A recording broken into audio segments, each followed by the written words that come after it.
What if creativity isn't optional, but a core human need, right after food and sex? That's the idea my guest, Michael Gurevich, or as I like to call him, Misha, has been exploring since our last conversation. And today we're diving into part two. Welcome back to All of Your Stories. I'm your host, Hava Gurevich. And in this episode, we talk about Misha's journey from Silicon Valley software developer to a life centered on meditation, writing, and creative exploration.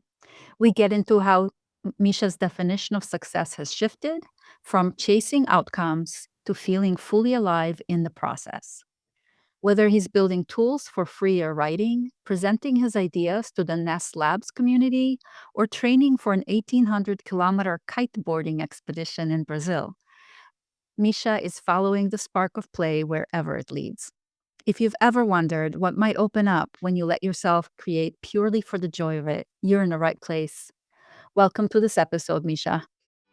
Now, quick word from our sponsor, and then we'll get right back to the show. When I started selling my art, I had absolutely no idea how to actually turn it into a business, a professional business. And then I came across art storefronts, and that was a game changer. I've been a customer now for years, and they've been instrumental every step of the way of helping me succeed. I have a gorgeous, powerful commerce website.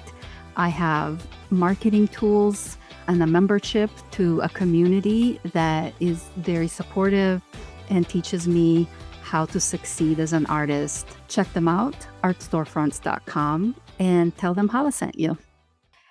Misha, I'm so happy to have you back on the show. And for those of you who haven't had a chance to hear the first portion of the interview, please do. It's an incredible interview. And Thank you so much. Misha has a background in software development, Mhm. um, and you had sort of like a big change in life, and decided to follow a more spiritual path. And part of that was discovering your connection to creativity, and developing this amazing writing tool, Ilys. I love your stories. That's the connection. And it's a tool that I've been using as well to just do stream of consciousness writing. And I've used it to do morning pages from, I forgot her name. Julia Cameron, the Julia artist Cameron, way. The Artist Way. Yeah. Um, yes, I was living the dream creating software during the dot-com boom in San Francisco until I had an existential crisis when my grandfather died, and I began asking questions. Who am I? What is all this? Why am I doing any of this? Uh, that began well, really reignited in a larger way the spiritual path. I'm throwing up air quotes, and I'll explain the quotes in a little bit. Um, so I became really dissatisfied with external life, the way things were, just going to work, and felt like there was no meaning in it. And I was consumed by the belief that I had a deeper, greater purpose that I must enact and realize on this planet, and that creating software was not the way. Through that, I basically dropped out of life or that level of life and went to a place where I am right now, Fairfield, Iowa. And I came back here for a month to rest and recharge for a little bit because there's a school here. It's called the Maharishi University of Management, and uh, everything in that school is based around meditation. And I was convinced, still am, that I had to go inside because everywhere I looked for answers outside, I wasn't finding them. And the pointers of people or legends, mythical or real or surreal, uh, kept pointing the way as within. And one of the ways is meditation. So I dropped everything to go dive into that with a seriousness. Um, so I enrolled in school here because although everything is about meditation, it's still considered a university. And I gave myself the permission to take fun classes, art classes, writing classes, creativity. And it was in a creative writing class where we learned about the artist way and Julia Cameron, and we practiced the morning pages. And I really felt a deep, meaningful internal shift in my daily experience when I allowed myself to do that with no outcome other than just having the experience, going through the process, allowing that expression to happen without breaks or without any sort of limitation Mhm. or expectation. Yeah, that's the important one, expectation. Yeah, yeah, it was such a powerful seed, Mhm. and I had no idea the influence, but that little experience temporally, because on different scales, it was a massive experience, would shift my life completely. And I'm thinking of the word consuming, but it's not the right word. It's not consuming. I would say feeding, the opposite of consuming, feeding my journey and exploration and growth and wantingness to be alive and to be engaged on this path of exploration. And it seems so insignificant, just looking at it from the outside. You're just sitting there and you just write some pages. Right. It doesn't seem like anything externally. And the same thing with meditation. You're just sitting there with your eyes closed. Externally, it doesn't seem like anything. Um, but exceptionally pivotal in the way life has continued to unfold since that adjustment. Mhm. Um, I find that really interesting because in a way, like there's a perspective you can look at it and say like, yeah, it's just like 20 minutes in the morning out of your entire day. But there's, I'm not sure how to say this analogy, but basically like if you scale up or scale down, like look at something and look at a trajectory. Yep. You just need a really like a fraction of a degree change in direction. And over time and space, that, like where that takes you is Mhm. vastly different. And it continues that difference continues to grow as you continue in time. And, another one that's kind of a more physical one, like just putting a pebble in a stream, you know? It's a tiny pebble, um, and it might not look like it's doing much, but over time, that accumulation, and especially if you put a pebble every day, there's also that kind of accumulation. And I think like what you said last time, which was very freeing for me to hear, is that, some days I don't have time. Like, I wanna do it, but I don't have time. I woke up late, I have to get ready for something and, push comes to shove and that gets, pushed out. Um, but Me it too. yeah, that's good to know. Yeah. Yeah, but just knowing that it's there, just knowing how grounding it is when you do come back to it. And, um, when we spoke a few months ago for the first time, and at that time, I was, very diligent about, um, writing pages, sort of starting a meditation practice, whatever that looked like. I was very, and it was producing results. It was really great. But then, um, life got busy, things happened, and it's one of those things that because they are small and because, from another perspective, they can seem sort of insignificant. Um, And it only takes a few times where you lapse and suddenly you've kind of shifted away from it.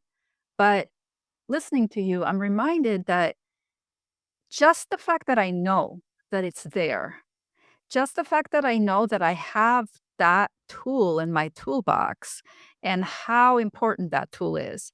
And, you know, feeling guilty or bad about not doing it is completely counterproductive. Um, when I reached out to you to do a second part of the interview, one of the first things you told me is that our initial conversation, got you inspired and kind of you had, can I say, an epiphany or sort of like you got sort of like some ideas coalesced? And I know that it happened for me, but I would love to hear what has been going on with you. I would love to share it also. But before we go there, can I share a couple of things about what you just said, which I feel are completely important.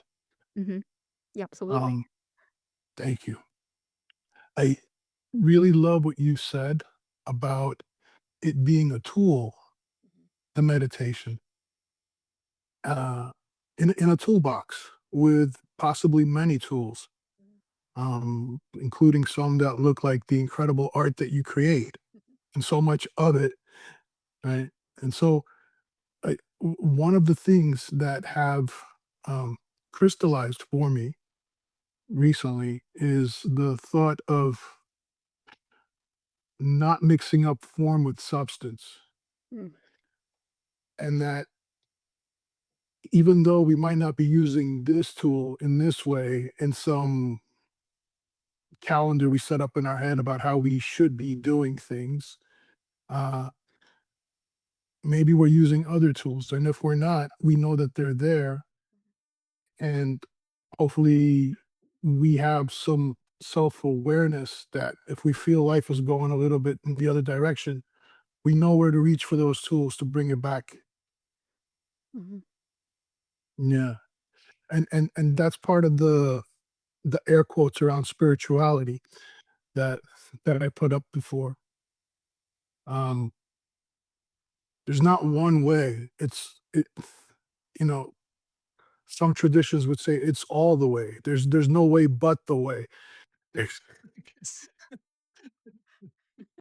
mhm, um, because of our conversation before and what it helped to crystallize, which was like spending many years on this question, what what's it all about, right?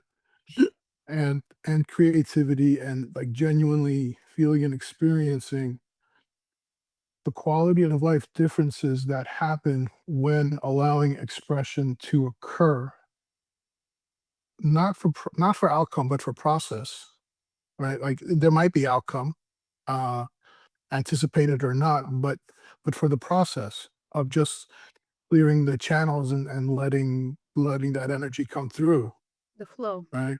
Yeah, right, the flow, which might look like expression, writing, painting, any of these modalities, but it could be something totally different. Mm, Sports, conversation, just sitting on a bench somewhere, like that experience can happen, I guess, across an infinity of circumstances. Mhm, So what happened after our conversation was, I belong to a community called Ness Labs, NESS Labs. So it's a very intentional community of like people seeking to improve their reality in ways that they want, mm, like scientists, right? And one of the things that they do in the community is to invite community members to give a presentation. And so that came up, and after our conversation, like I was reflecting, I think I have something to share. Yeah, I think there might be something worth sharing, right? And so I agreed to it and began the process of trying to really nail down what is the message of the thing that has crystallized. Thinking, okay, how do I try to bring all this together into a presentation that is simple, concentrated, uh, but also says the thing that I'm trying to say. And I did it, I did it. And it was my first presentation. I've never given a presentation before, and I had to put it together into like a PDF. It was cool. It was awesome. It was a total flow experience. That whole thing was a total flow experience. Learning to use Canva to make the graphics, to like it. It was amazing, and it came out great. It was amazing. The the people in the presentation, we had a little workshop afterwards, and they got to experience in small group what we talked about, and so they felt the transformation in themselves, which was basically allowing themselves to have the experience of expression and fun. So if that's not meandering enough, Um, yeah. because I think you put that in a really concise way. And so I'm just going to read it because I just pulled up Okay. the email. Uh, it's basically recognizing the need to let creativity happen as a core need, right after food to sustain our bodies and sex to sustain the species. All Yes. these functions are prerequisites so that creativity can happen.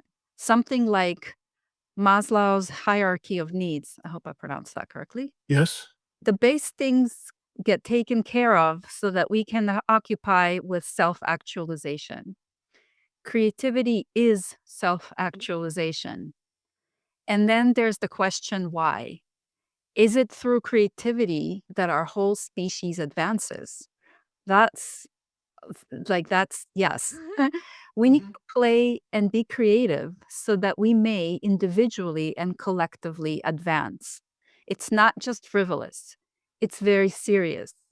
It's also hardwired into our neurology by whatever genius designed us because we are always inherently rewarded by great feelings when we play and allow ourselves to create. I reading it again, I realized that the wordplay only came in there once, but in my mind, when I was thinking about what you were talking about, what sort of stuck out to me is just how important it is to play, to allow time to play. And as kids, it's something that, kids do this on their own. It's encouraged. And then there's a certain point where you're like, okay, you're a grown up now. There's no more play. Now you have to work, you have to be serious and all that. And it's just I think what you're trying to say is that having time to play in whatever way that looks like. For some, it's Legos or puzzles. For others, it's hiking.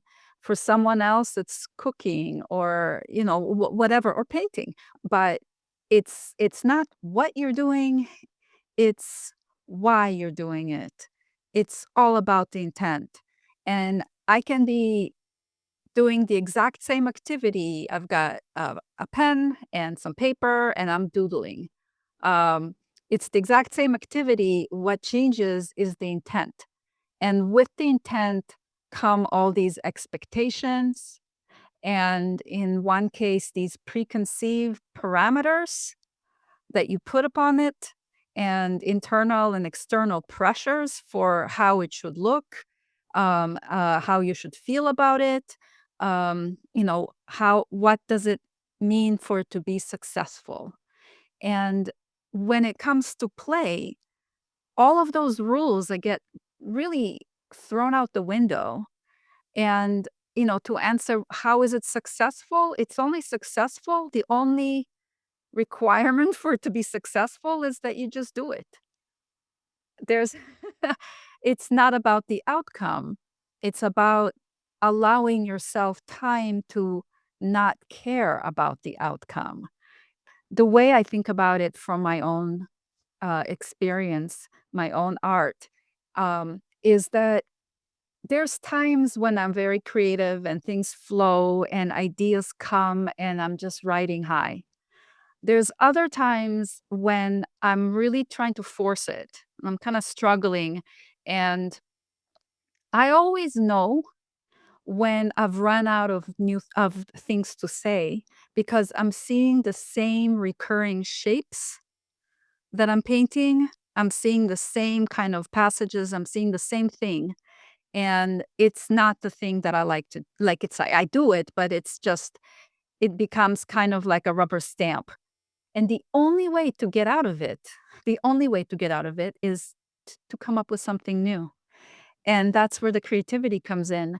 And the only way you can do that is if you just let go of control, um, and let go of intent, let go of expectation, or the need to invent something, the need to create.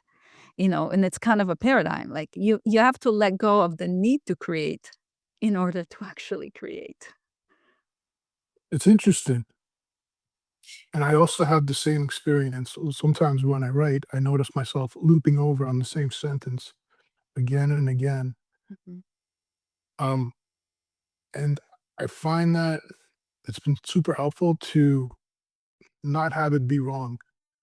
And so this was part of what crystallized, right? This was in our conversation also, that we get to a point of not caring. And before we can get to flow, there's this experience of I don't care what happens. Mhm. And is pretty much the principle on which Ilys is based. Like we get to not caring the typos, what we're saying, the same sentence over and over, the same shape, the same whatever it is. There's this level of mental overseer that's looking and judging, and this is not good, this is good. We need something, which can be helpful in some scenarios, but when we're simply like expressing and playing for just for that experience by itself, there's no wrong or right. Right. It's just whatever it is whatever it is. Yeah. This concept of giving ourselves permission to do the thing, even though it might be wrong, even though it might be ugly, even though it might be any label we want to give it, just giving ourselves permission to it blasts open the gates of everything, and all of a sudden things can come up and out that wouldn't have before. Not that they will, and if they don't, it's still all okay because we don't care. But Right. the gates are open. Yeah. And And sometimes you don't know, you don't recognize those gems when they mhm, first come out yep, because they don't look like your expectations. And that's the whole point. Because if you're expecting something, then you already know it. mhm, See, absolutely. then the creativity is, I think, kind of inherently, there's something new, A discovery. a discovery. And so, if you're gonna have expectations of what that should look like, um, Yeah, you've already closed the door before you even started. Um, absolutely. how does what does that look like for you right now in your life? Before we go there, can I add one more thing to Of what you course. just said? Yeah. We might not recognize it when it comes up. We might also not recognize it because we're in a state of ecstasy while it's happening and we're not paying attention to anything coming out. We have no idea what's coming out. And it doesn't matter. Like our senses aren't, You they're not on that. And it won't be until later when we've had a chance to step away from it and Yeah. Yeah. calm down a lot and then bring ourselves back to it to look at the mess that we've made. And inside that mess, where are the gems? Yeah. Sometimes it takes a long time before you recognize those gems, and Yeah. And also, they might not be visible at the surface level Mhm. in a nice, clean per session Right. thing. You might be pulling up on a string that's connected to a vast network underneath awareness. And it might take a really long while before what seems to be an individual thing might start making sense conceptually or at the feeling level Yeah. or however we want to process it as the network that it is. Mhm. And it might have a whole bunch of Yes. inspiration and artifacts and who knows what that come along with it. It might turn into its own era Yeah. of stuff. And sometimes I think, uh, for me, introspection is a Mhm. really plays a very vital role in sort of my, you know, toolbox, Yeah. so to speak, because so many things that when they are going right, when things are flowing in any Mm, part of my life, and I stop to kind of like examine how did I get here? mm, mhm. Along the way, there's always like if I kind of follow that thread back, Yeah. along the way, I will find times when things felt like really shitty, Yeah. times when I felt like I didn't have any choice or I didn't have any, options or, I had setbacks. And then also times when I put no pressure on myself and, started something that started something that started something. And here I am now, reaping the benefits of all of those somethings. Completely agree with you. Yeah. And I do the same thing looking back in themes. Yeah. Like it's incredible inception that we're having this conversation. I love your stories podcast. It's just and that and that we met many years ago, like 2009, Clear. and it, through art connected, Mhm. right? We were having tuxita, Yeah. which so the listeners and viewers might not know tuxita was one of the first that I'm aware of virtual. Oh, What he would we was a say? real person. Yeah, but like wasn't the character? Yes, the Uh, character he created, yes, it was yeah, yeah, it's a virtual character, yeah. which was so genius. Yeah, Yeah, yeah. And it was incredible yeah. what he did. Created a virtual character, and he inserted himself with Photoshop into all kinds of different Everybody else's scenarios. life. Yeah, and it was so much fun, and Yeah, somehow but we started creating our own our own images with this character in it, yeah, and this community formed around this character, creating our own images, yeah. and then there was this virtual art exhibit. What was it at the?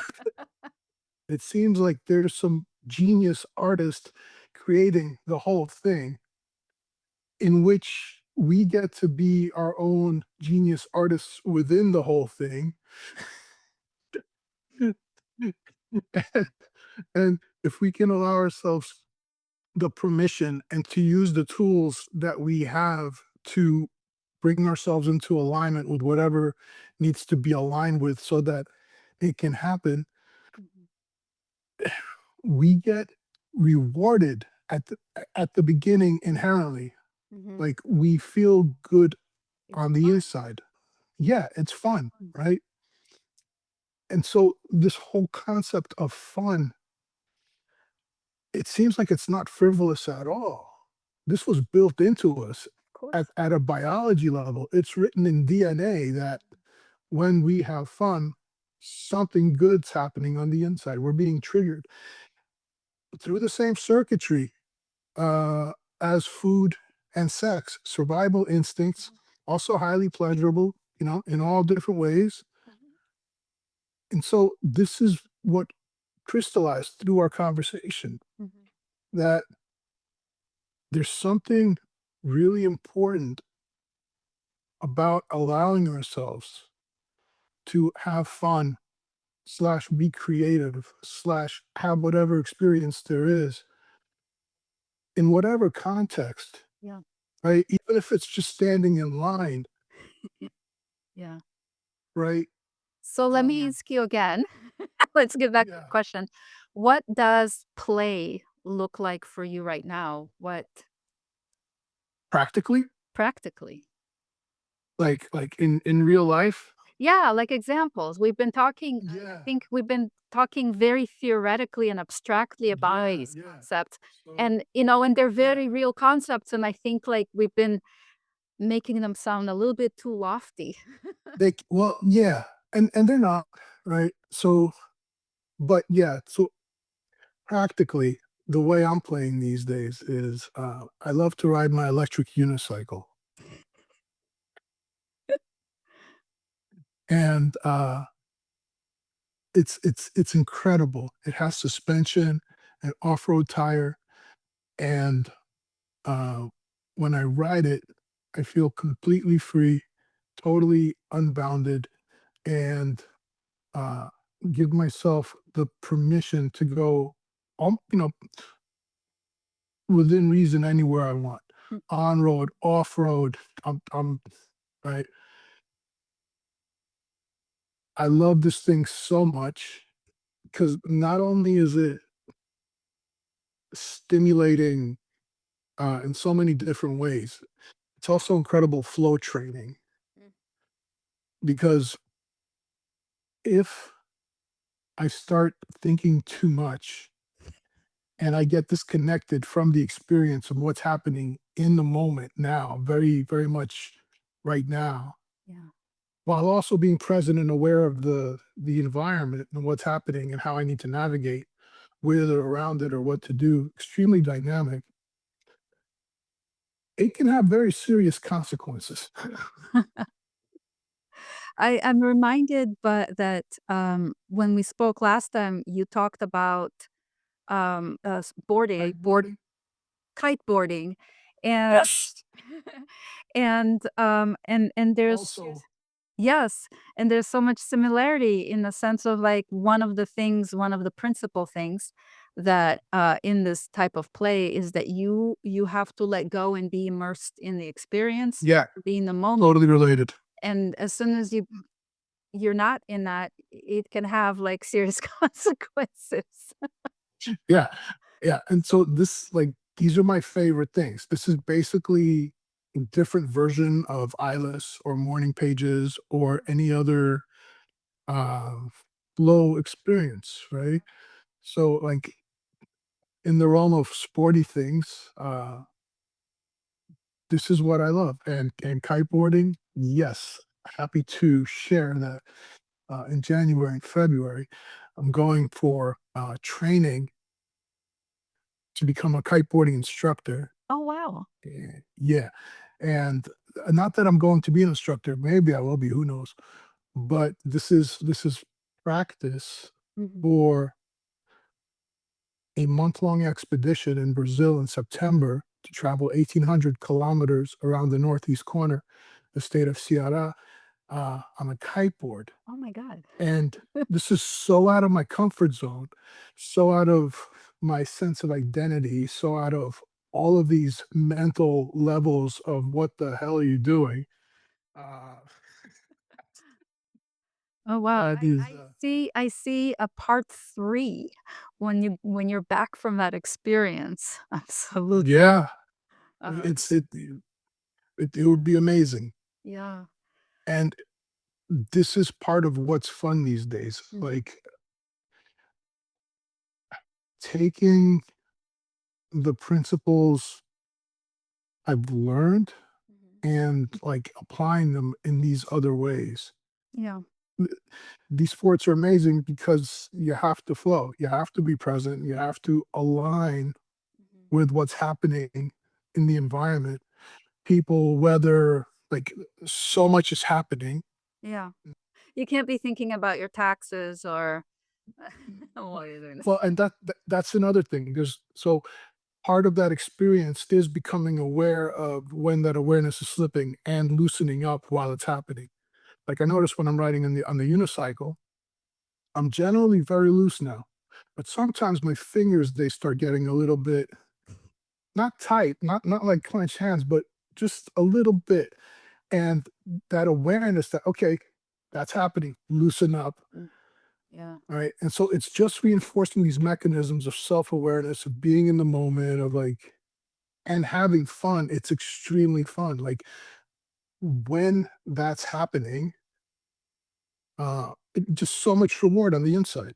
Yeah. Just feels so good. It's amazing. It's fun. It's great. I have It's another great.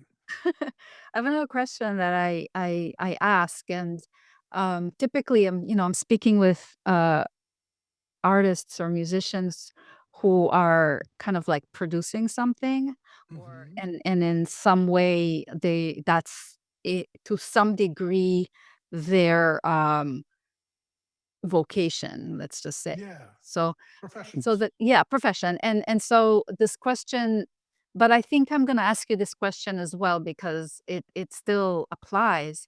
Um, what is your definition of success right now, and how has it changed over time? So I think it's changing right now. Before my definition of success was, and it still is, but I think it's evolving, was to be very comfortable in the process, to be happy in the question and not needing the answer, Mhm. to take all this is that and that's all there is at face value, which has lots of implications. If all this is that and that's all there is, then there's no spirituality. Why? Because everything is spiritual. And if everything is spiritual, what is not? Mhm. So that's the air quotes, Yeah. right? And so all of a sudden, we take that at face value. I'm okay in the question. I'm okay in the process. There's nowhere to go. There's nothing to do. This is it.